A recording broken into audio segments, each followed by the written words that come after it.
Hi friends, good morning. இன்னைக்கு August 21க்கான news தான் பார்க்க போறோம். ஸோ இந்த இடத்துல ஆல்ரெடி நம்மளுக்கு ஒரு வாரமாவே ஒரு பரபரப்பா என்ன நியூஸ் போயிட்டு இருக்குன்னா, ஒன்று வந்து கொல்கத்தா டாக்டரோட கேஸ் ஒன்று போயிட்டு இருக்கு. இன்னொன்று வந்து ஐஏஎஸ் ஆஃபீஸர்ஸ்ல லேட்ரல் என்ட்ரி. இந்த ரெண்டு நியூஸும் பெரிய நியூஸா போயிட்டு இருக்கு. நிறைய அட்டென்ஷன் ட்ரைவ் பண்ண நியூஸா போயிட்டு இருக்கு. ஸோ இதுல after backlash union government cancels lateral recruitment அப்படின்னு இருக்கு. பேக்லாஷ் அப்படின்னா நெகட்டிவ் கிரிட்டிசிசம் நிறைய வந்ததுக்கு அப்புறம் கவர்மெண்ட் வந்து அந்த ஸ்கீமை வந்து வித்ட்ரா பண்ணிருச்சு அப்படின்னு சொல்றாங்க. ரெண்டாவது, அந்த டாக்டர்ஸோட சேஃப்டிக்காண்டி சுப்ரீம் கோர்ட் வந்து ஒரு டாஸ்க் ஃபோர்ஸ் கிரியேட் பண்ணியிருக்காங்க. ஓகேவாங்க. ஸோ டாஸ்க் ஃபோர்ஸ் அப்படின்னா ஒரு ஸ்பெஷல் எய்மோட கிரியேட் பண்ணியிருக்கிற ஒரு கமிட்டியா இருக்கும். ஸோ அது இப்போ இந்த டாக்டரோட கேஸ் அப்படின்னா டாக்டர் பத்தின இன்வெஸ்டிகேஷன், அவங்களுக்கு என்னென்ன இன்னும் ரெக்கமெண்டேஷன்ஸ் கொண்டு வரணும், என்ன ஆக்ஷன்ஸ் எடுக்கணும் அப்படின்னு எக்ஸ்க்ளூசிவா டாக்டர்ஸ் பத்தியே டிஸ்கஸ் பண்றதுக்காண்டி ஒரு டீம், அதுதான் டாஸ்க் ஃபோர்ஸ். அடுத்து இந்த இடத்துல ஒரு வேர்டுங்க, former army chief general S Padmanabhan cremated அப்படின்னு இருக்கு. கிரிமேட்டட் அப்படின்னா மயானத்துல போய் எரிச்சிட்டாங்க அப்படின்றதான். அது பேரு கிரிமெண்ட்ரி, மயானம் பேரு கிரிமெண்ட்ரி. ஸோ கிரிமேட்டட்னா அங்க எரியூட்டப்பட்டார் அப்படின்றதான். Burning the body. Arrested for beating history sheeter to death அப்படின்னு இருக்குங்க. ஹிஸ்டரி ஷீட்டர் அப்படின்னா கிரிமினல்னு அர்த்தங்க.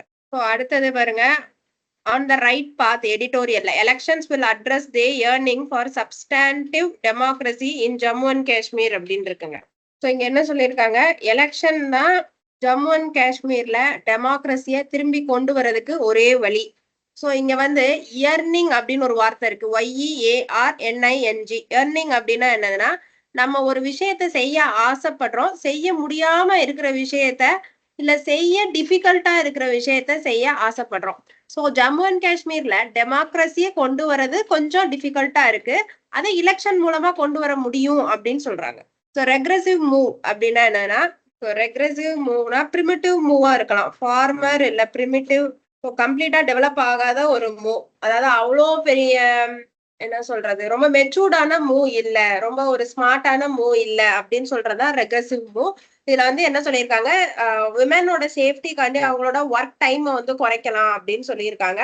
அது அவ்வளோ வெல்கமிங் ஆக்டா இல்ல அப்படின்னு சொல்றாங்க, வரவேற்கத்தக்க ஒரு விஷயமா இல்ல. அதனால ப்ராப்ளம் சால்வ் ஆயிடும் இல்ல இல்லையா. அடுத்தது பாருங்க, former principal of RG Kar hospital booked for கிராஃப்ட்ன்னு இருக்குங்க. கிராஃப்ட்ன்ற வேர்டுக்கு ஆல்ரெடி மீனிங் படிச்சிருக்கோம்.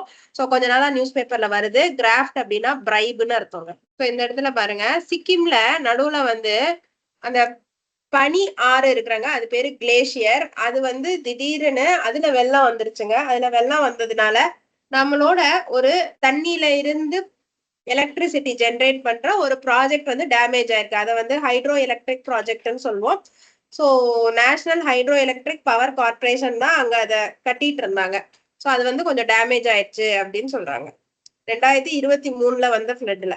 ஸோ ரேஷன் கடையெல்லாம் பேர் மாத்த போறாங்க, ஜன் போஷான் கேந்திராஸ் அப்படின்னு மாத்த போறாங்க. அதுக்கப்புறம் இப்ப நிறைய அந்த செக்ஷுவல் அசால்ட் எல்லாம் நடந்துட்டே இருக்கிறதுனால போஸ்கோ அந்த ஆக்டோட டெஃபினிஷன் தெரிஞ்சு வச்சுக்கோங்க. போக்சோக்கு protection of children from sexual offences act 2012. Abandoning inflation targeting could be counter ப்ரொடக்டிவ்னு இருக்குங்க. ஸோ அபேண்டனிங் இன்ஃபிளேஷன் அப்படின்னா என்ன அர்த்தம், இன்ஃபிளேஷனை வந்து நம்ம கை விட்டுறக்கூடாது. அப்ப நம்ம இவ்வளோ நாள் எதை நோக்கி ஓடிக்கிட்டு இருந்தோமோ, நம்ம எய்ம் என்னவோ அதை அச்சீவ் பண்ண முடியாது அப்படின்னு சொல்லிதான் சொல்லியிருக்காங்க. ஆக்சுவலா இதுல என்ன சொல்லியிருக்காங்கன்னா, நம்ம கரெக்டா ஹவுஸ் ஹோல்ட்ஸ், அதாவது நம்மளோட நார்மல் வீடுகள்ல என்னென்ன ப்ராடக்ட்ஸ்க்கு இன்ஃபிளேஷன் இருக்கு அப்படின்றத அப்படியே நம்ம பிரதிபலிக்கணும். வீட்டுல இருந்துதான் கணக்கெடுப்பாங்க. ஸோ கன்சியூமர் பிரைஸ் இண்டெக்ஸை கரெக்டா நம்ம தெரிஞ்சுக்கணும். அப்படின்னா மெஜாரிட்டியா அவங்க எதெல்லாம் பர்ச்சேஸ் பண்றாங்கன்னு தெரிஞ்சு அதோட விலைகள்லாம் எப்படி இருக்குன்னு தெரியணும். அப்படி நம்ம ஆர்பிஐ வந்து எடுத்து ஒரு டார்கெட் வச்சு அந்த டார்கெட் வழியா போய்கிட்டு இருக்கோம். ஸோ இது கரெக்டா இருக்கு, நல்ல இம்ப்ரூவ்மெண்ட்ஸும் கொடுத்துருக்கு அப்படின்னு சொல்லிட்டு ரேட்டிங் ஏஜென்சிஸ் சொல்லியிருக்காங்க. நம்ம டார்கெட் எவ்வளவு வச்சிருக்கோம்னா, இன்ஃபிளேஷன்ல 4, அதுல வந்து வேரியேஷன் +or -2 வச்சிருக்கோம்.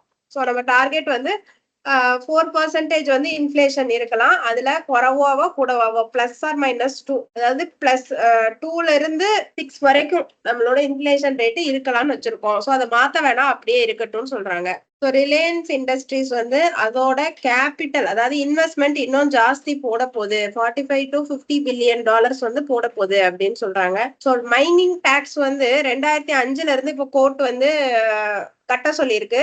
இப்ப ஆல்ரெடி இந்த மாதிரி ரெட்ரோஸ்பெக்டிவ் எஃபெக்டோட, அதாவது பேக் டேட்ல இருந்து உங்களுக்கு ஒரு டாக்ஸ் போடுறாங்க. இப்பவும் பிரசன்ட்டுக்கும் ஸ்டேட் கவர்மெண்ட் டாக்ஸ் போடுறாங்கன்னா நின்ன சின்ன சின்ன கம்பெனிஸ் எல்லாம் அதை கட்டுறதுக்கு ரொம்ப கஷ்டப்படுவாங்க. அப்ப அவங்க எங்க போய் கை வைப்பாங்கன்னா அவங்களோட கேபிட்டல், அதாவது இன்வெஸ்ட்மெண்ட்ல இருந்து தான் எடுத்து கட்டுற மாதிரி இருக்கும். அதனால அவங்களோட கேபெக்ஸ் அப்படின்னா கேபிட்டல் எக்ஸ்பெண்டிச்சர், அதாவது ஒன் டைம் எக்ஸ்பெண்டிச்சர், அது வந்து அடி வாங்குற மாதிரி இருக்கும் அப்படின்னு சொல்றாங்க. அடுத்ததுங்க, ஓடிடி பிளாட்ஃபார்முக்குள்ள நம்மளோட வாட்ஸ்அப் இது மாதிரி இன்ஸ்டன்ட் மெசேஜிங் ஆப்ஸ் எல்லாம் வந்திருக்கு. அதுக்கு லைசன்ஸ் வாங்கணும்னு சொல்லியிருக்காங்க. திரும்பியும் அதே தான் சொல்றாங்க.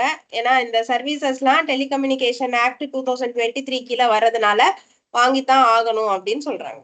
அடுத்து சின்சினாட்டி ஓபன் நடந்தது இல்லைங்க, அதுல வந்து மென்ஸ் இதுல வந்து மென் சிங்கிள்ல வந்து தியாஃபோ சின்னர் அவர் வாங்கியிருக்காரு.